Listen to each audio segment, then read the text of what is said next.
आज की दुनिया में हर कोई तेज भागना चाहता है, लेकिन जीतता वो नहीं जो सिर्फ तेज है, बल्कि वो जो स्मार्ट है।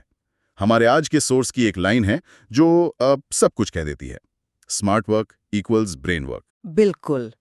इसका मतलब है कि अपनी मेहनत को सही दिशा में लगाना, और वो दिशा हमारा दिमाग ही बताता है।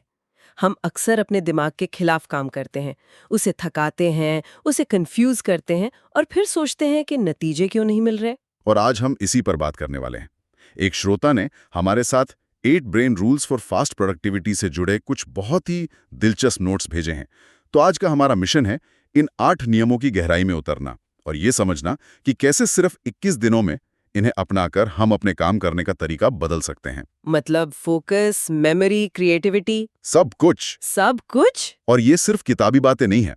इन सभी नियमों के पीछे न्यूरोसाइंस है, यानी हमारा दिमाग असल में कैसे काम करता है उसका विज्ञान।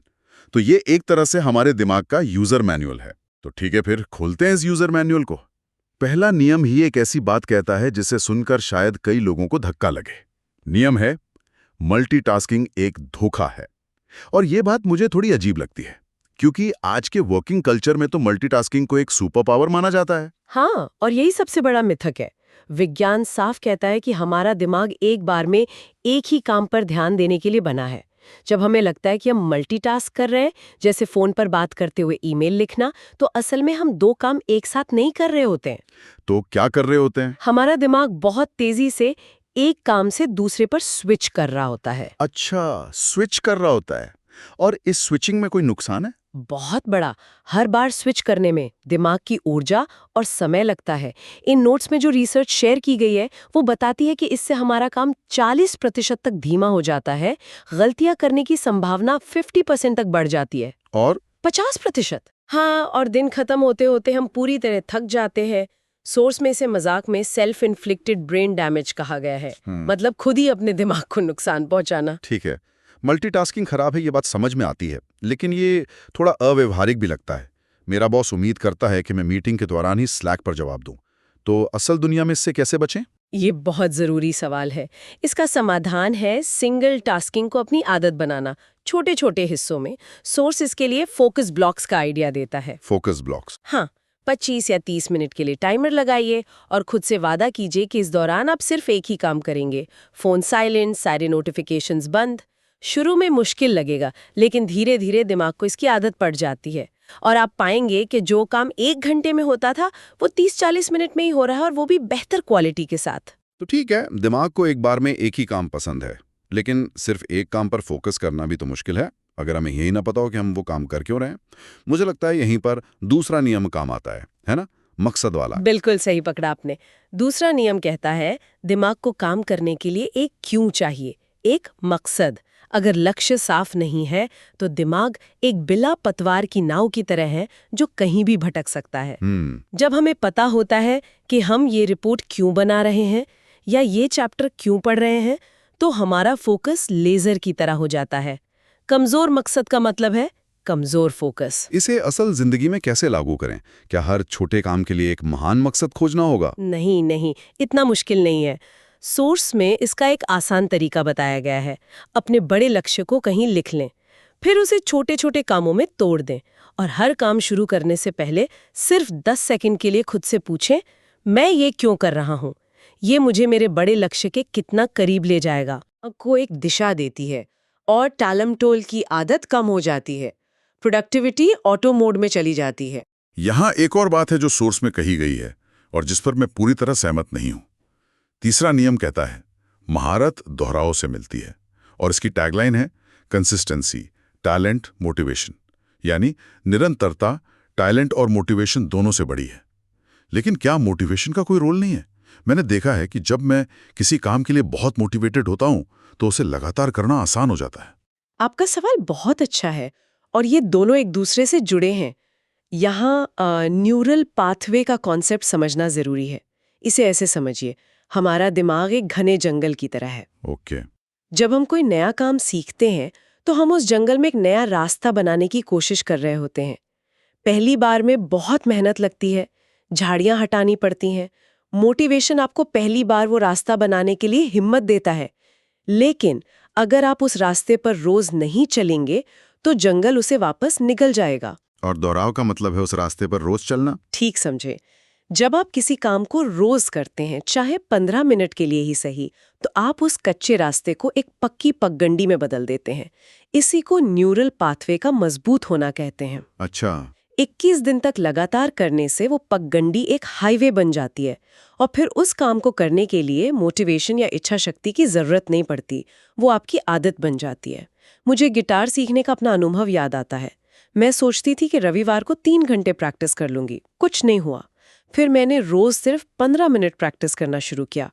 1 महीने बाद मैं असल में एक गाना बजा पा रही थी। वही है न्यूरल पाथवे। 1 मिनट, अगला आंकड़ा जो सोर्स में है क्या वो सही है? नियम 4 कहता है दिमाग तस्वीरों से 60,000 गुना तेजी से सीखता है। 60,000 गुना, ये सुनने में अविश्वसनीय लगता है। पर यह आंकड़ा बिल्कुल सही है और ये गेम चेंजर है। इसका मतलब तो ये हुआ कि हम जिस तरीके से नोट्स बनाते हैं, सिर्फ लिखते जाना, वो दिमाग के हिसाब से पूरी तरह गलत है। बिल्कुल। देखिए, हजारों सालों तक हमारे पूर्वजों ने देखकर ही सीखा कौन सा फल जहरीला है, किस जानवर से दूर रहना है। पढ़ना लिखना तो हमारी सभ्यता में बहुत बाद में आया। हमारा दिमाग आज भी मूल रूप से एक विजुअल प्रोसेसर है। ये टेक्स्ट को पहले तस्वीरों में बदलता है, फिर समझता है। इसीलिए एक तस्वीर 1000 शब्दों के बराबर होती है। तो जो स्टूडेंट्स प्रतियोगी परीक्षाओं जैसे यूपीएससी या एसएससी की तैयारी कर रहे हैं, उनके लिए इसका क्या मतलब है? उनके लिए ये एक सुपर पावर है। इसका मतलब है कि सिर्फ टेक्स्ट पढ़ने के बजाय जानकारी को विजुअल बनाएं, माइंड मैप्स का इस्तेमाल करें, इतिहास की टाइमलाइन को एक चार्ट पर बनाएं, मुश्किल कॉन्सेप्ट्स के लिए छोटे-छोटे डायग्राम्स बनाएं, अलग-अलग रंगों का इस्तेमाल करें। ये तरीके सिर्फ नोट्स को सुंदर नहीं बनाते, ये सीखने की रफ्तार को कई गुना बढ़ा देते हैं और जानकारी लंबे समय तक याद रहती है। ये कितना दिलचस्प है कि पहला नियम कहता है कि एक साथ कई काम मत करो, और अब 5वां नियम कहता है कि लगातार काम मत करो। ऐसा लगता है कि दिमाग की प्रोडक्टिविटी का राज ज्यादा करने में नहीं, बल्कि सही तरीके से ना करने में छिपा है। आपने पूरी बात का सार पकड़ लिया। 5वां नियम है, दिमाग को आराम चाहिए, वरना आउटपुट गिर जाता है। हमें लगता है कि 8 घंटे लगातार पढ़ने से 8 घंटे का आउटपुट मिलेगा, लेकिन ऐसा होता नहीं है। नहीं होता, सही बात है। 2-3 घंटे बाद दिमाग की प्रोसेसिंग पावर कम हो जाती है, फोकस बिखर जाता है और हम बस पन्ने पलट रहे होते हैं, कुछ सीख नहीं रहे होते। सोर्स में एक लाइन है जो मुझे बहुत पसंद आई, rest is part of productivity, not the opposite of it. यानी आराम काम का हिस्सा है, उसका दुश्मन नहीं। और इसके लिए सोर्स में पोमोडोरो तकनीक का जिक्र है। ये नाम बड़ा मजेदार है, पोमोडोरो। इटालियन में टमाटर को कहते हैं क्योंकि इसके आविष्कारक फ्रांसिस्को सिरिलो ने पढ़ाई के लिए टमाटर के आकार का किचन टाइमर इस्तेमाल किया था। अच्छा। नियम बड़ा सीधा है। 25 मिनट के लिए टाइमर लगाओ और सिर्फ एक काम करो, फिर 5 मिनट का ब्रेक लो। इस ब्रेक में उठकर थोड़ा चलिए, पानी पीजिए, स्क्रीन से नजर हटाइए। हर 4 पोमोडोरो के बाद एक लंबा ब्रेक लीजिए। ये दिमाग को रिचार्ज करने का सबसे असरदार तरीका है। ठीक है, तो दिमाग को ब्रेक चाहिए, लेकिन हमारे मूड का क्या? 6वां नियम कहता है भावनाएं आपकी परफॉर्मेंस तय करती हैं। जब हम खुश होते हैं तो दिमाग तेज चलता है और दुखी होने पे धीमा। ये कैसे होता है? इसके पीछे का विज्ञान बहुत दिलचस्प है। इसे ऐसे समझिए, हमारा प्रीफ्रंटल कॉर्टेक्स दिमाग का सीईओ है, जो सारे बड़े और स्मार्ट फैसले लेता है, प्लानिंग, प्रॉब्लम सॉल्विंग, क्रिएटिविटी। लेकिन जब तनाव, गुस्सा या डर बढ़ता है तो सीईओ ऑफिस से भाग जाता है और बिल्डिंग का सिक्योरिटी गार्ड यानी हमारा सर्वाइवल इंस्टिंक्ट इंचार्ज बन जाता है। और आप सिक्योरिटी गार्ड से कंपनी की अगली तिमाही की स्ट्रैटेजी बनाने की उम्मीद नहीं कर सकते? बिल्कुल। उस वक्त दिमाग का एक ही मकसद होता है, खतरे से बचना। इसीलिए तनाव में हम सही फैसले नहीं ले पाते, कुछ नया सोच नहीं पाते। वहीं जब हम खुश और शांत होते हैं तो सीईओ अपनी कुर्सी पर बैठा होता है और दिमाग अपनी पूरी क्षमता से काम करता है। तो इसका समाधान क्या है? समाधान है पॉजिटिव माहौल बनाना और छोटी-छोटी जीतों पर खुद को इनाम देना। जब आप कोई टास्क पूरा करते हैं तो खुद को एक छोटी सी ट्रीट दें। इससे दिमाग को पॉजिटिव सिग्नल मिलता है। और माहौल की बात से ही हम 7वें नियम पर आते हैं। आपका माहौल आपके दिमाग को आकार देता है। ये सुनने में आसान लगता है, लेकिन हम में से ज्यादातर लोगों के लिए हमारी मेज हमारे दिमाग की तरह ही बिखरी हुई है। और ये बहुत बड़ी बात है। एक बिखरी हुई मेज जहां 10 चीजें पड़ी हैं, आपके दिमाग को लगातार छोटे छोटे सिग्नल भेजती है। ये बिल भरना है, उस किताब को पढ़ना है, ये पेन खाली हो गया है। आपका दिमाग इन सब चीजों को प्रोसेस करने में अपनी ऊर्जा बर्बाद करता है और फोकस करने के लिए कम ऊर्जा बचती है। तो एक अच्छे माहौल का मतलब क्या है? क्या हमें बिल्कुल साधुओं की तरह रहना होगा? नहीं, बस कुछ छोटी छोटी चीजें। आपकी मेज साफ हो, उस पर सिर्फ वही सामान हो जो आपके मौजूदा काम के लिए जरूरी है। फोन या तो दूसरे कमरे में हो या साइलेंट मोड पर। रोशनी अच्छी हो। ये छोटे बदलाव आपके दिमाग को संकेत देते हैं कि अब काम करने का समय है और वो तुरंत फोकस मोड में आ जाता है। और अब आखिरी नियम, 8वां नियम, दिमाग को नयापन पसंद है, मतलब नॉवेल्टी। बोरियत दिमाग की सबसे बड़ी दुश्मन है। हाँ, क्योंकि हमारा दिमाग हमेशा नई जानकारी और पैटर्न खोजने के लिए बना है। जब हम एक ही काम को एक ही तरीके से लंबे समय तक करते हैं तो दिमाग बोर होने लगता है और उसका इंटरेस्ट खत्म हो जाता है। लेकिन जैसे ही उसे कुछ नया या अप्रत्याशित मिलता है, दिमाग में डोपामाइन नाम का एक केमिकल रिलीज होता है। ये एक तरह का रिवॉर्ड है जो हमें अच्छा महसूस कराता है और हमारा फोकस तुरंत बढ़ा देता है। तो पढ़ाई या काम में नयापन कैसे ला सकते हैं? रोज रोज तो नया काम नहीं मिल सकता। काम नया ना हो लेकिन तरीका नया हो सकता है। इन नोट्स में कुछ अच्छे सुझाव हैं, जैसे अपनी पढ़ाई की जगह बदलें। कभी मेज पर पढ़ें, कभी बालकनी में। नोट्स बनाने का तरीका बदलें। अगर हमेशा लिखकर पढ़ते हैं तो आज बोलकर पढ़ें या किसी को समझाएं।